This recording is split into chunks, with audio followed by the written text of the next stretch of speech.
Let's get it rolling with Scott Bauer, the CEO of Prosper Trading Academy. Scott, what are your 3 trader tips for us today? Hey there, Angie. Thanks so much. And yeah, it's going to be a busy rest of the week, but 3 things I'm really focusing on. One is obviously the CPI data that came out.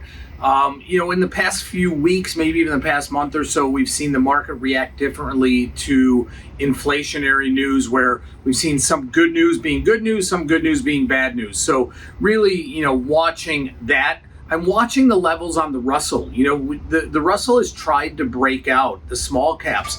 We're right around 2080 or so. 2110 is the area I'm looking for. And if it can break out through the upside there's a lot of room to run. Then also at the end of the week is bringing us the beginning of bank earnings season. And, what are we going to hear from the big guys, the JP Morgans, the Citis, Goldman, about, where rates are headed? If rates are really coming in lower over the next quarter, 2 quarters, whatever it might be, what does that mean for them? What's your trade of the day? As far as my trade of the day here, what I'm looking at, I think the commodity space has really run a little bit too far, too fast. I'm looking at oil in specific.